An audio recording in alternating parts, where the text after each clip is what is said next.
Assalamualaikum warahmatullahi wabarakatuh. Kami dari kelompok 6 ingin mempresentasikan makalah kami yang berjudul Klasifikasi Teknologi Informasi. Yang pertama akan dipaparkan oleh Saudari Hijriah. Kepadanya dipersilahkan. Baik, saya akan menjelaskan tentang definisi teknologi informasi. Teknologi informasi adalah suatu teknologi yang digunakan untuk mengolah data, termaksud memproses, mendapatkan, menyusun, menyimpan, memanipulasi data dalam berbagai cara untuk menghasilkan informasi yang berkualitas, yaitu informasi yang relevan, akurat, dan tepat waktu, yang digunakan untuk keperluan pribadi, bisnis, dan pemerintahan, dan merupakan informasi yang strategis untuk mengambil keputusan teknologi. Ini menggunakan seperangkat komputer untuk mengolah data, sistem jaringan untuk menghubung satu komputer dengan komputer yang lainnya sesuai dengan kebutuhan, dan arti teknologi informasi bagi dunia pendidikan berarti tersedianya saluran atau sarana yang dipakai untuk menyiarkan program pendidikan. Pemanfaatan teknologi informasi dalam bidang pendidikan merupakan kelaziman yang membantu menyediakan komputer dan jaringan yang menghubungkan rumah murid dengan ruang kelas, guru, dan administrator sekolah. Semua dihubungkan dengan keinginan internet, dan para guru dilatih menggunakan komputer pribadi. Baik, itulah tadi pemaparan materi mengenai definisi teknologi sistem informasi yang telah dijelaskan oleh Saudari Hijriah. Yang selanjutnya, saya sendiri akan menjelaskan tentang apa sih itu klasifikasi sistem informasi. Nah, di sini kita perlu mengetahui lebih dahulu mengenai arti dari klasifikasi sistem informasi. Nah, klasifikasi sistem informasi adalah suatu bentuk kesatuan dari satu komponen dengan satu komponen lainnya.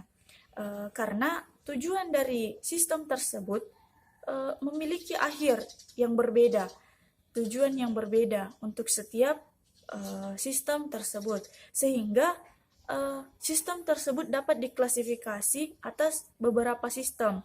Nah, diantaranya itu pertama yaitu ada sistem abstrak dan sistem fisik.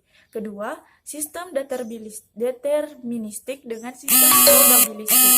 Nah, yang ketiga itu sistem terbuka dengan sistem tertutup. Yang keempat adalah sistem alamiah dengan sistem buatan. Dan yang terakhir adalah sistem sederhana dengan sistem kompleks. Nah, yang selanjutnya untuk lebih jelasnya Saudari Febriani Indah Pratiwi akan menjelaskan bagian C. Karakteristik sistem. Suatu sistem mempunyai karakteristik atau sifat-sifat yang tertentu, yaitu mempunyai komponen-komponen, batasan sistem, lingkungan luar sistem, masukan, pengeluaran, pengolahan, dan sasaran. Satu komponen. Suatu sistem yang terdiri dari sejumlah komponen yang saling berinteraksi, yang artinya saling bekerja sama membentuk suatu kesatuan. 2. Batasan sistem. Batasan sistem merupakan daerah yang membatasi antara suatu sistem dengan sistem yang lain. Batasan sistem ini memungkinkan suatu sistem dipandang sebagai satu kesatuan. 3. Lingkungan luar sistem. Lingkungan luar sistem adalah apapun di luar batas dari sistem yang mempengaruhi operasi sistem. Contoh sistem informasi dalam kehidupan sehari-hari. 1. Sistem layanan atau informasi akademik yang memungkinkan mahasiswa memperoleh data akademik dan mendapatkan mata kuliah yang diambil pada tiap semester. Dengan adanya layanan sistem informasi ini sangat memudahkan mahasiswa dalam setiap kepentingannya. Ketika mengisi KRS, kita tidak harus berangkat ke kampus hanya untuk mengisi KRS. Kita sudah bisa mengakses lewat internet sehingga bisa diakses di mana saja, sekalipun kita sedang berada di luar kota. Semua informasi bisa kita dapatkan di sini.